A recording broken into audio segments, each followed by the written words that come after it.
We're here today with Kari Odden, the Skagit Land Trust Conservation Project Manager, and Heather Kapust, the Washington Department of Ecology Wetlands Stewardship Grant Manager. So we're here to talk about a really cool project. The Skagit Land Trust purchased 50 acres of land at the entrance to Samish Island, an incredibly important piece of land for wetlands conservation located in Skagit County, Washington. What's amazing about this project is how many people and partners contributed to making this happen. Today, we're going to talk with Kari and Heather about how they got it done. Kari, can you tell me a little bit about this project? What's important about this land, and who did you work with to make the purchase happen? So this land is located on the Puget Sound and in an important migration and wintering area on the Pacific Flyway. And it's located on a low and narrow isthmus, which connects small Samish Island with these broad Samish flats on the mainland. And on one side, the property is bounded by the Pidala Bay National Estuarine Research Reserve with its thousands of acres of critical eelgrass habitat. And it's bounded on the other side by Samish Bay with its commercial shellfish farming.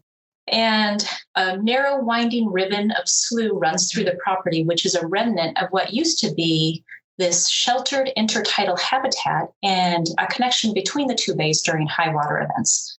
And it's, as you said, Sarah, it's 50 acres, and that 50 acres includes 2,500 feet of marine shoreline on the two different bays and a beach, freshwater wetlands, and a small creek that runs out to the property's salt marsh wetlands and its tidelands. And it supports forage fish spawning habitat and foraging habitat for a multitude of different bird species. So that hopefully gives you a bit of a visual picture about it. And it's a stunning property. And this legacy property was too expensive for Skagit Land Trust to buy all by itself. But fortunately, we were able to partner with the Washington State Department of Ecology, and who helped us secure an $875,000 grant with the National Coastal Wetlands Grant Program. And we couldn't have done it without that grant.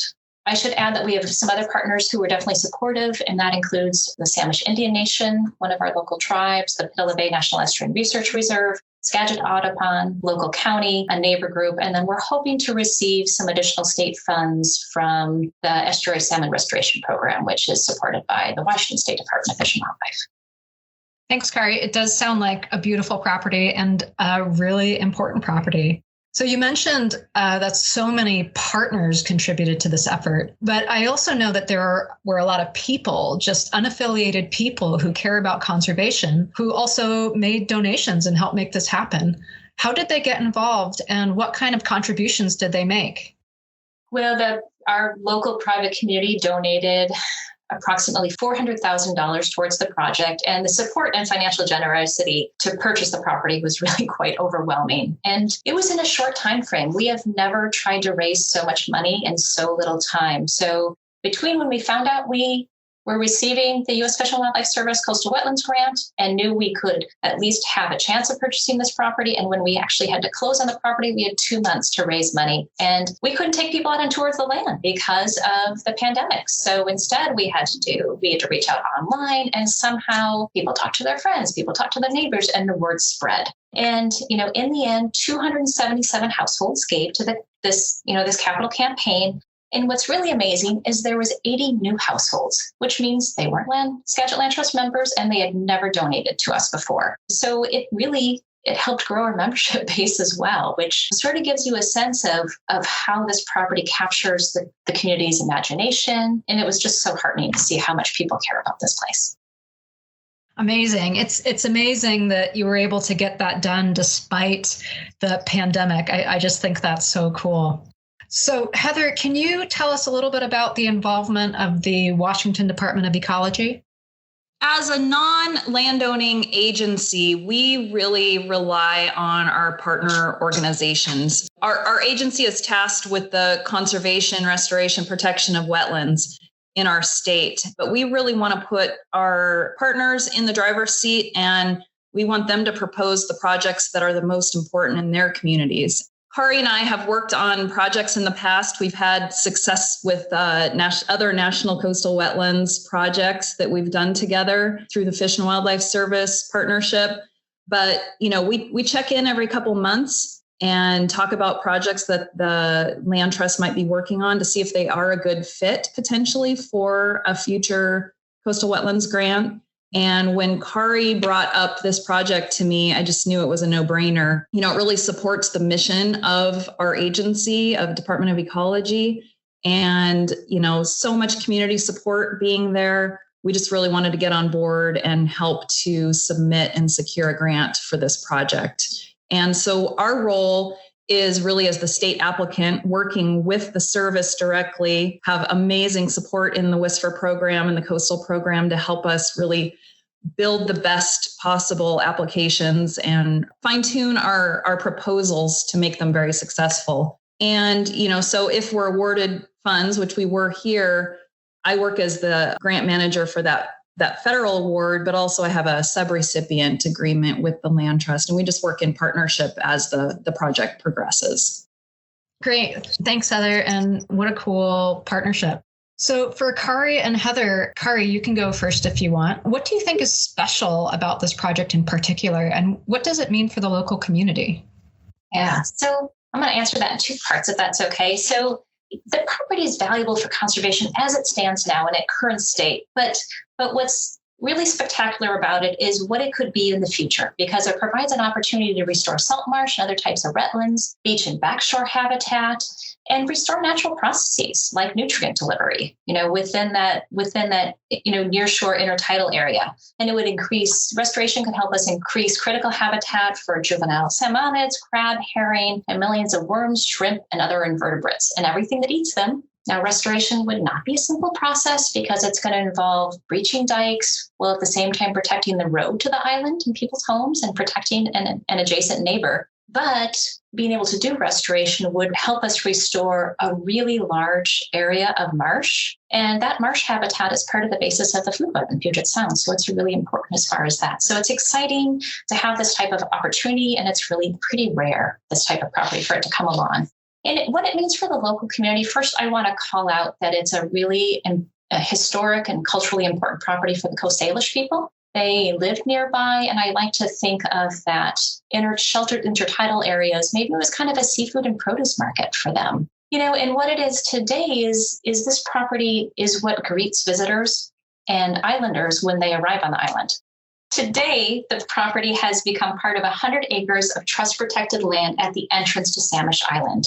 One community member said, "This is a terrific project. We all want to see the entrance to Samish Island protected forever." And another one of our donors said, "I'm so excited to know that you are exploring options for salt marsh habitat restoration." But then finally, the land provides a space for conservation education and for recreation.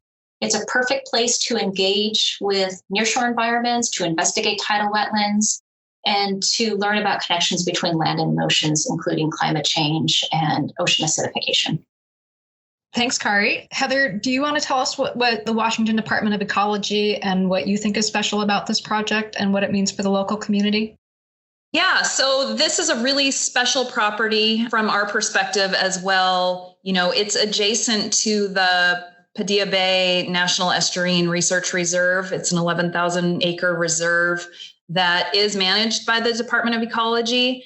And, the acquisition was really key to secure the property, but we're most excited about that future restoration that Kari talked about, to bring back that historic tidal wetland area, I think is really exciting. And for that to be used for research and education is just going to be really, really exciting to the folks on our staff up at the reserve. They're going to work in an advisory role to help with the management planning and restoration design planning. And I hope we just get to work on a second phase with the Coastal Wetlands Grant Program. Me too. I think that would be great. So Kari, what are the next steps for this project and who will you work with to get them done? So the first step is to clean it up.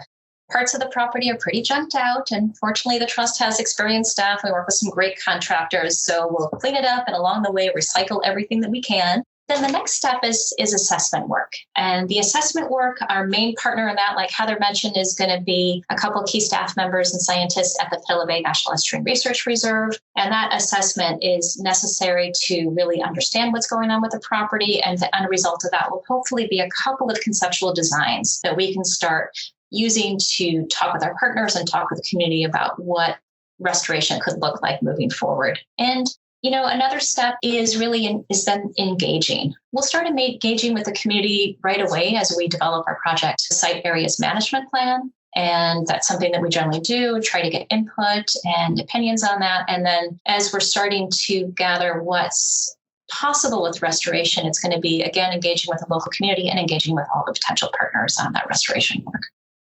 Thanks, Kari. Heather, is there anything you want to add?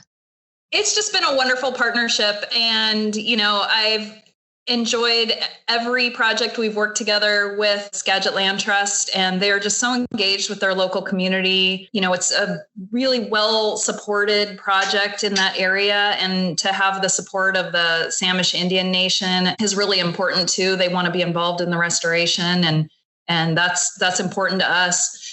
And the partnership with the Fish and Wildlife Service staff who help with these grants too has just been phenomenal. And it's just always wonderful to work with them as we're coming up with these ideas for projects. They work with us from the very beginning to talk about what might make a good project, what might not. And they're just really honest and helpful when we are putting together our applications as well. So that's been really a wonderful partnership for us to work with your staff. I'd like to echo Heather on that, because knowing the staff members and knowing that we might be able to work on projects together gives us, as a small nonprofit organization, sort of the confidence to be even able to go after these big, exciting projects that we couldn't do on our own. Thank you, Kari and Heather, for your time and for doing such amazing conservation work. I hope to stay in touch with you and hear how this project goes. And I can't wait to see how it turns out and to protect this really important piece of land. Thank you for your time and have a great day.